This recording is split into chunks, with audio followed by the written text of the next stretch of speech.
Ladies and gentlemen, welcome back to another episode of Haunted America.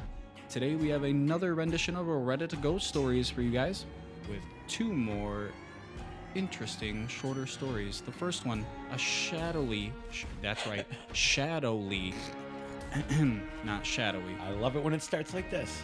A shadowly figure on the 14th step of the staircase. Ay, ay, ay. And the second being, I need help and advice. No No. experience with any of this. you read it wrong, it's I need help.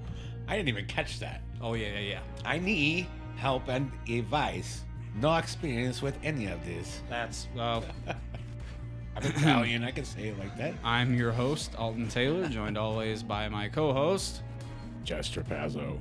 All that plus our thoughts and comments on today's episode of Haunted America. Ay, ay, ay.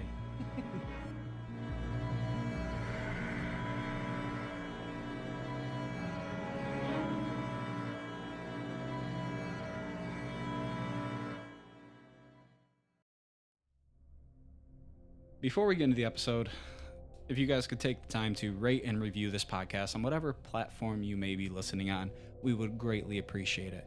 And secondly, if you guys would like to have wow, you know what? That's If you guys would like to have the chance to be featured on the next episode of America's Encounters, go ahead and email us your chilling ghost story at hauntedamericapodcast@gmail.com. hauntedamericapodcast@gmail.com. Now, let's get right into the stories.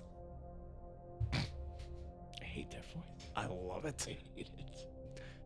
So the first one, like we mentioned in the intro, a shadowly figure on the 14th step of a staircase. I've never said it that way. I've never spelled it Yeah, that I'm way. pretty sure it's shadowy. And I guarantee autocorrect did not. Do that. Shadowly. Whatever. Sent in by Alpine Rains. I was 2 or 3 years old in 2009 or 2010. Well, which one was it, guy? Jeez. This took place in the old house where I was raised for the first 11 years of my life. I can't distinctively remember what happened, but on this particular early morning, I woke up at 4. How do you remember that you woke up at 4:35 in the morning at 2 or 3 years old? I woke up at 4:35 for no apparent reason while my parents and siblings was asleep. There.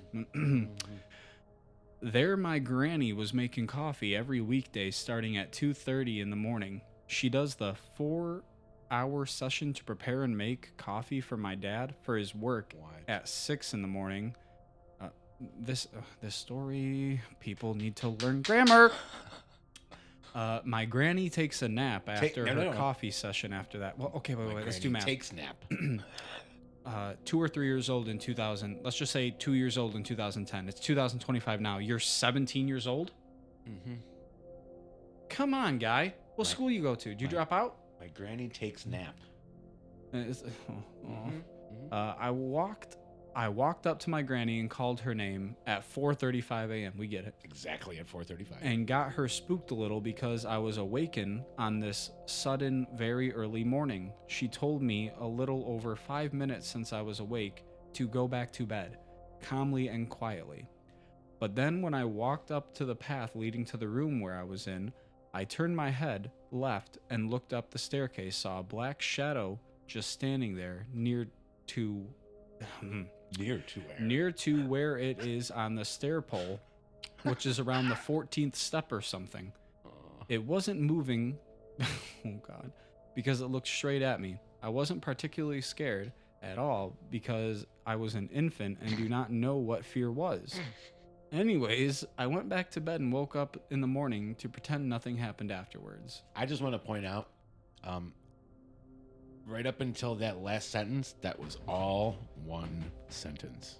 No punctuation. Oh, no, there was commas. There was one period. It was what you would consider a huge run-on sentence. Big time. So, this Haunted America comedy special. Yeah.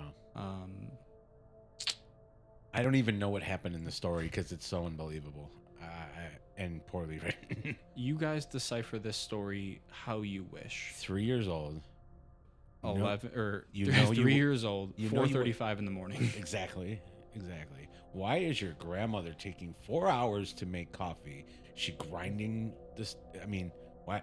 I don't get that. Dude, I couldn't tell the time until I was like 8 or 9 years old. Yeah, right. How can you tell the time at 4:35? And I listen, no hate here, No, Alpine Reigns, no. but you are not some super kid typing like this. Next story. Yeah. You guys decipher it how you wish.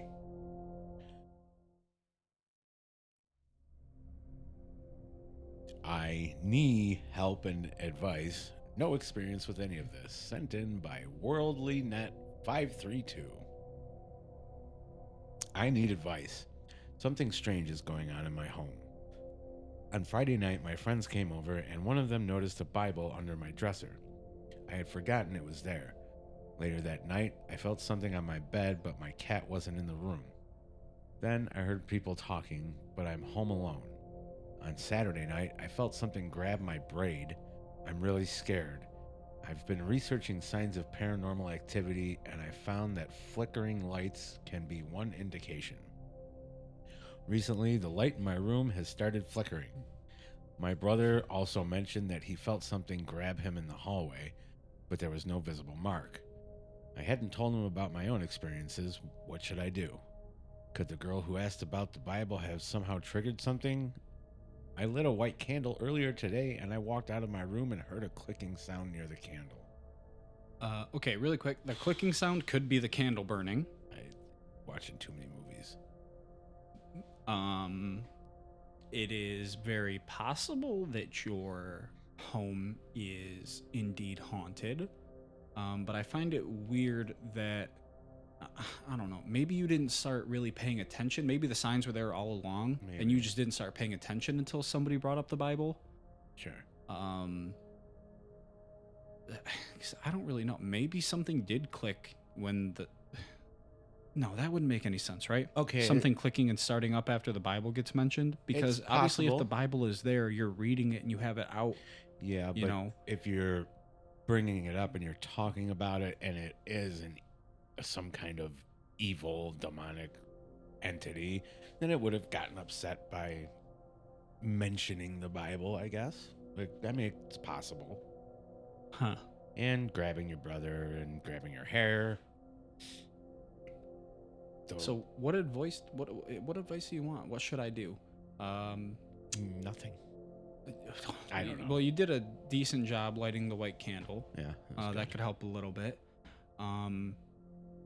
If the problem persists, contact a priest at your local church. It sounds like you're a church person. Contact your priest, see what they have to say. Sage, get sage. It's odd that she researched the flickering lights, and then all of a sudden the lights start flickering. That's Okay, wait, they let weren't me find flickering that again. before that. Been researching signs of paranormal activity, and I found that flickering lights can be one indication. Recently, the light in my room has started flickering. Well, no, it sounds like maybe recently the light started flickering, and then she did the, or It he or sounds like she. she did the research before. That's what it sounds like. Hmm. I don't know. Let's get into some of the Oh, comments God, here. the comment Oh yeah, here voice. goes the comment voice. You didn't need that. I gotta clear my throat before I start talking. Oh yeah. Oh yeah, okay. Comment number 1. I'm no expert, but I do my best to try to ignore it until you can get a paranormal team in to investigate. They Good might advice. know someone who could cleanse your house. We've had some weird stuff happening in our house. For example, it mimics me and my wife's voices and footsteps upstairs when there's nobody up there. All right. Sounds like the commenter should take his own advice Yeah. and maybe go sleep in a hotel for a night or two. Uh-huh. I've also had the feeling something sat on my bed when I was sleeping alone. We just started to ignore it, and luckily enough, everything has calmed down. Like I said, try that first, but if not, quick Google Yeah. Google should find you someone to help, and 99% of the time, they will do it for free. Yes. If they try to charge you, beware. It could be a scam. By the way, don't download ghost apps. That could be a bad move trying to interact with it, as you don't know what you're dealing with. Good luck. Good advice. That commenter has a haunted house. Yeah, that commenter, like I said, find a hotel room for a night or two, get out of there. But it sounds like they said something about ignoring it, and it kind of went away. Yeah. I mean, that tends to happen with a lot of people. They just ignore stuff, and they tend to, I mean, stuff might still be happening, but you don't notice it as much because you're ignoring it and trying not to think about it happening. And the more we try to interact with it, the more energy it gets, and, This commenter says, research your house. If it's an apartment complex, or research the property. See if anything happened that may be causing this. So basically, do your research. See if somebody's died in that place.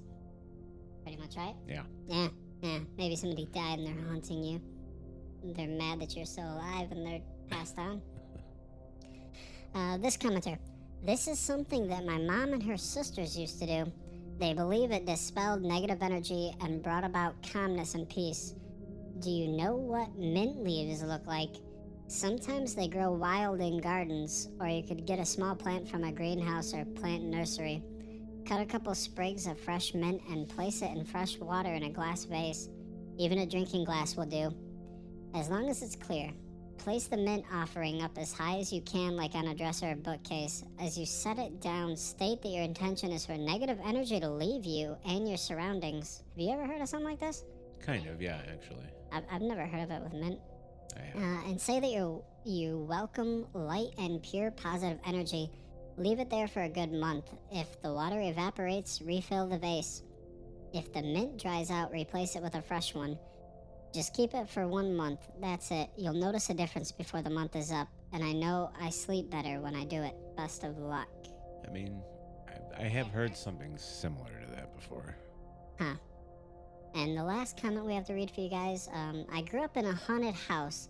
A guy who lived there before us died in the living room. He would slam doors and windows, but otherwise I was more nosy than active. Huh, okay. It was. I just kind of learned to live with it. Fast forward into adulthood, I know a few of the people's spirits who visit me now, so that's not really helpful because they are welcome. Though I remember hearing many people saying to sage the house, like burn a sage stick / bundle. Also, I have been told to open every window and leave the house for a day. We've said that before on the show. Yep. Offering the spirits a way out. Yep. If you want some suggestions, I would recommend watching an old show called The Dead Files. Amy always offers advice to families at the end of her investigations. It's not old. There's still new episodes coming out, like now. But along with that comment there, so we've said that same thing. Before you sage and quote unquote cleanse your house, open as many windows as you can. Mm-hmm.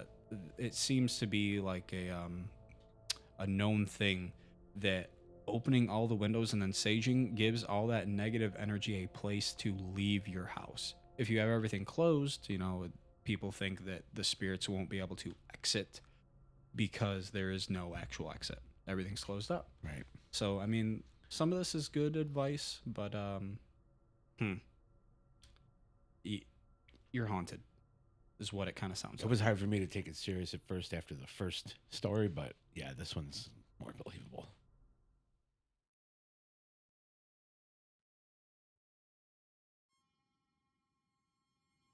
So thank you guys for joining us on this episode of Haunted America. Once again, if you have a haunted story you want shared out loud on the podcast as part of the America's Encounters little series we have going on, email us at hauntedamericapodcast@gmail.com. And while you're at it, if you could take the time to rate and review this podcast on whatever platform you're listening on, we would appreciate it. With that being said, I am your host, Dalton Taylor. And I'm Jess Trapasso. And we'll see you guys on the next episode of Haunted America.